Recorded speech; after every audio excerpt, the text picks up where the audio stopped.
The gold and silver market are seeing prices rise just a bit today on Friday, with silver up 40 cents and gold up 260 as of 11 o'clock a.m. Eastern Time. Peter Hugg, Global Trading Director of Kitco News, is back to talk prices, sentiment, and the physical market. Peter, welcome back. Good to be here, David. Every week we talk, there's new developments, but this week it's been kind of quiet. Silver has fallen back down from $30 following the short squeeze action from a week and 2 weeks ago.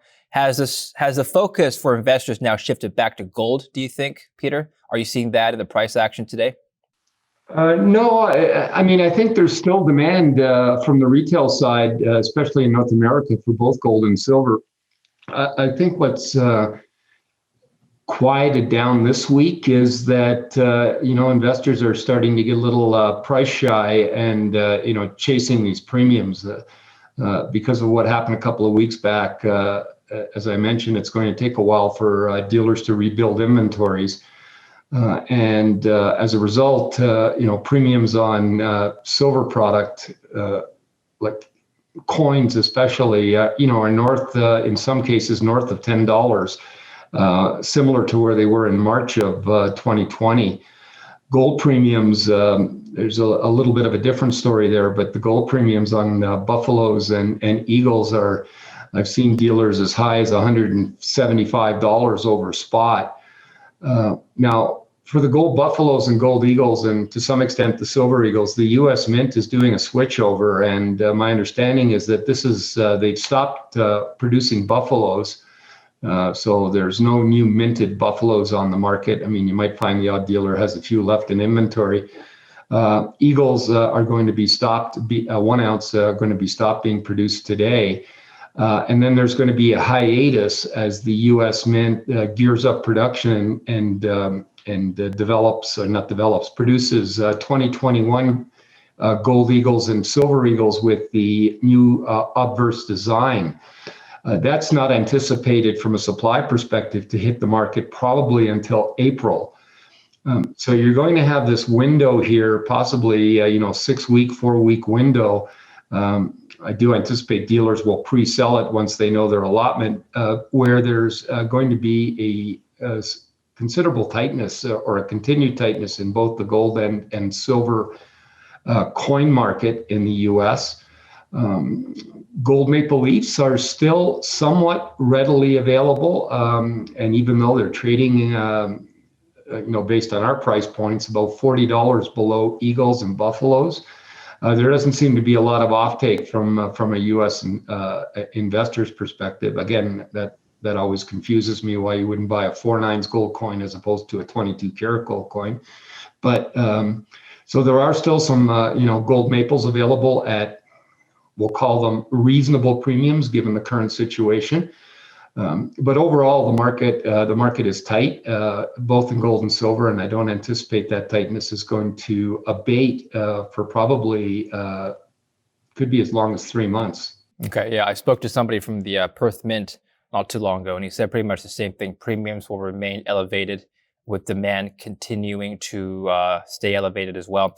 Now, let's talk about bond yields offline. We spoke briefly about that. I wonder if the U.S. Treasury yields have anything to do with gold being stuck in a range right now.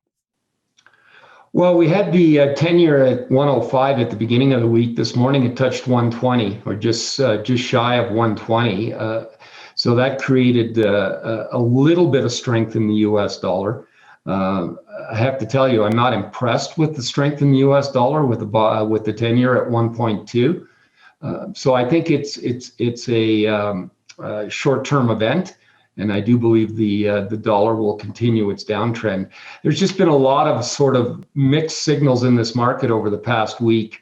Other than besides the premiums going through the roof, and again, I would, if you're patient, I would. But you still want to enter this market. There are other vehicles that are offered by dealers. We offer one where the Royal Canadian Mint is the custodian of the metal.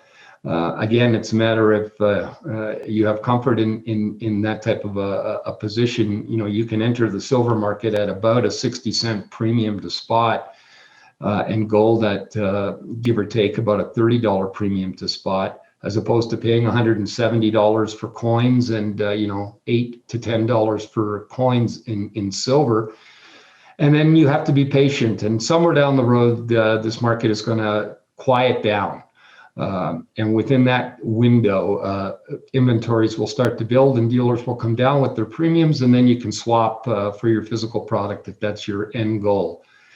But what's happened over the past week with this, this stupid process that's going on in Washington now, Tell us how you really feel, Peter. Well, we know the end result. We know the Republicans are not going to vote to impeach Trump. I know probably from a perspective of history, this is an important event. But we know the end result. But meanwhile, the government has been shut down in essence for a week and probably for a couple or 3 days next week. And, the economy needs a stimulus package. And, this morning, again, there was some chatter that there's possibly as many as 5 Democrats that are going to vote against it, which means now Biden, this isn't a slam dunk anymore. Now he's going to have to get those 5 Democrats, if he loses them, from the Republican side. So now there's a possibility the stimulus might be on hold. So, there's just a lot of conflicting information in the market right now, and that's sort of causing the metals to stay in a tight band. They're waiting for a catalyst. And then you've also got China with the New Year next week. And so the industrial demand side is going to be muted, at least through the end of next week. So, there's just a lot of noise in the market in the very, very short term. I'm not an expert on politics. I'm wondering, help me understand this, Peter. Why are they not dropping this impeachment trial? Trump isn't even in office anymore. Well, I think, to a great extent, it's probably political, but they believe that, the Democrats, at least they believe that he incited violence and that he should be impeached as a president. I'm not going to argue that they don't have a case, but it's very apparent to me that the Republicans, half of them weren't even in the room yesterday. Listening to the evidence. So, they've made up their mind. I would be absolutely amazed, unless for some reason they voted anonymously, that the Republicans would have 17 members vote for impeachment. So, but the problem is, this is all going on when the economy is still in a mess. So from what I understand, the market impact here is that the fiscal stimulus debate is being postponed or delayed because of this? Well, yeah, you would think that the first thing that should have happened Monday of this week is there should have been a bill passed by the House for the stimulus package and then voted on by the Senate by the end of this week. So we'd have some clarity as to what's going on. And the earliest that's going to happen is probably go through the House sometime mid next week. And the Senate votes on it the week after. And again, now it's up in the air whether or not, even though they have a majority in the House and the Senate, whether the Democrats can push this through without Republican support. And that's a big question mark. So it's possible that they may need to compromise significantly on this 1.9 trillion, and the market is expecting it. So you take that out of the equation, it could have a market moving type of scenario for all markets, including the metals, but equities for sure. Yeah, well, we might coincide with same thing happened almost a year ago in March. Well, maybe not to the same extent, I suppose. Lunar New Year, you brought that up. Demand is usually high around this time of the year, right? Or is it an anomaly this year? What are you seeing? Well, the demand, again, you sort of buy into the holiday, and then when the holiday happens, you enjoy your holiday. So, the buying that on the retail level that would have occurred for the Lunar New Year, there's a number of mints that have coins that represent the new Lunar New Year. And, we've done well in selling those to retail clients in Hong Kong, where we have an office. Actually, what surprised me with our Hong Kong office over the last couple of weeks, we've had, again, I'm not sure why this is, but we've had actually quite a lot of liquidation of silver into our Hong Kong office from retail clients, with the exact opposite happening in North America, where people were chasing the silver market and buying anything that was available. Now, I don't know if that's a trend, but we picked up well over a metric ton of silver, which is doesn't sound like a lot, but from retail investors selling back, that's a good chunk of silver coming back in to the market in small investment size bars. So we'll see if that trend continues, but it looks like the Chinese, at least retail Chinese, were taking advantage of silver in the 27, 28 level and liquidating into strength, as opposed to North America chasing the market at 28 and buying into strength. So I'm watching that. I just want to see if that was a one-off or whether that's a trend. I want to talk about sentiment in the gold market now. As you know, Elon Musk tweeted about Bitcoin not too long ago, and Tesla is now allowing customers to buy cars with their Bitcoin, and they're investing in Bitcoin. As soon as the news came out, the price of Bitcoin shot up. I wonder, why can't the same thing happen for the gold market? Who's going to be out there tweeting about gold, which is going to move the market significantly? Could you see that happen? Well, I mean, if you would have read the filing from Tesla, they actually were they want to buy gold as well. They bought gold as well. I'm fairly positive the gold market. I mean, I'm just going to speak as a layman because I really don't understand the concept. I understand the concept of Bitcoin, but you've got a market that has a limited supply, and Elon Musk, all kudos to him. Bought 1.5 billion before he then released this tweet that he liked Bitcoin. It doesn't take a lot to move the market up $4,000.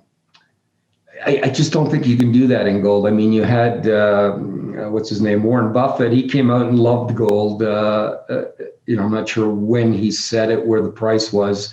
And did he say he loved gold, or did he just buy Barrick shares? Same difference. I mean, he was bullish gold. I mean, if gold goes down to $1,200, Barrick is not going to go up. So, I mean, I think he was bullish the commodity generally, and he picked Barrick as a solid blue chip mining company that paid a dividend. But anticipating, because gold was going higher and Barrick was going to make more money because of that, that's why he bought Barrick. If he was bearish gold, he wouldn't have bought Barrick unless he had some other inside information where Barrick might be a takeover target or something like that. I mean, there'd be no reason to be buying Barrick if you were negative to commodities. So I think he is positive the commodity cycle. I am as well. I think there's a lot more upside to come. You've just got to ignore the day-to-day noise.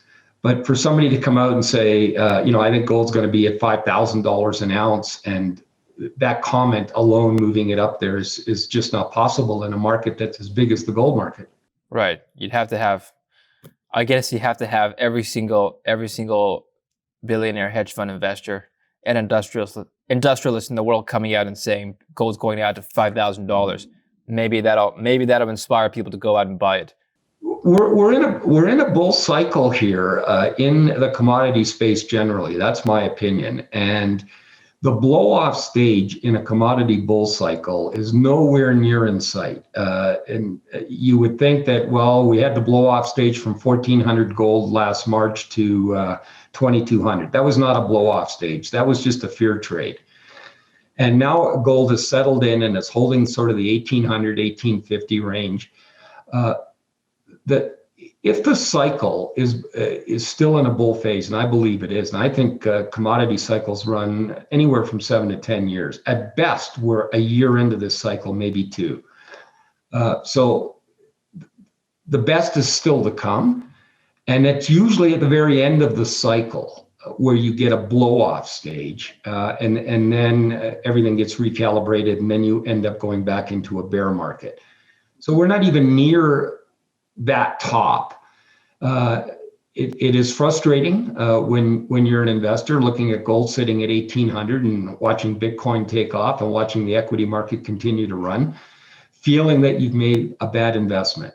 So again, it really depends on the psychology of who you are. If you're a trader, there's been multitudes of opportunities to make money, both in gold and silver, assuming you were on the right side.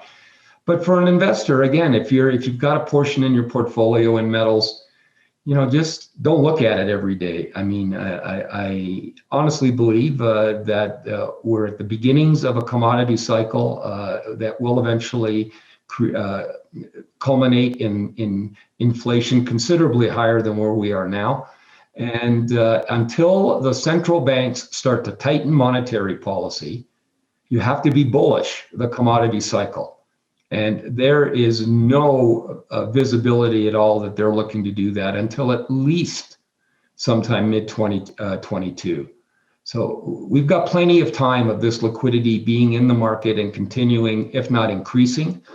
And in that context, I just can't bring myself to be bearish the gold market. I've noticed a close correlation between gold and inflation expectations. And so if you take a look at just the years between 2012, 2018, 2019, for example, inflation was relatively muted during that time. It was flat. Well, it was constant 2 to 3% in the US. Inflation expectations weren't very high, and so gold kind of stayed flat as a result. So maybe that's what we need. Maybe that's what we need, a spike in inflation expectations, much higher than what we've had in the past few years, and maybe what we have now. What do you think? Well, you've got to look at the cycles. Remember in 2011, what did the central banks do? They went into a taper program and they tightened. So they sort of took their foot off the accelerator. And then in 2020, they had to push that accelerator all the way to the floor, and it continues to be at the floor. So we're in sort of the 07 to 11. We're in the sort of 74 to 81 cycle in the commodity space right now. And I think in very early times. And then you add to that equation, if the economy does recover and the central banks remain muted on their tightening, which I believe they will, you have now the economy starting to rebound. Now industrial demand picks up. So you're getting demand cycles coming in from the industrial side now, which has been muted all through 2020. That was basically driven almost exclusively by investment demand. And you don't have the central banks liquidating metal; they're still buying. So I mean, when you add it all up, it's difficult to be bearish this market. Is it possible gold goes back to 1750, 1700? Yeah. But that's just normal stuff. But the bull market itself, I think, is alive and vibrant, and it's a matter of patience. And we will get that cycle to a blow-off stage. I can't tell you what year that is going to be, but it's going to come. And when that blow-off stage comes, that's when you'll start to see the central banks start to reel in their liquidity gas pedal and start to tighten. And when that happens, that's your signal that we're probably approaching a top. Okay. All right. Peter, thank you so much for your update. Another great talk. Have a great weekend. You as well, David. Thank you. And thank you for watching. I'm David Lin.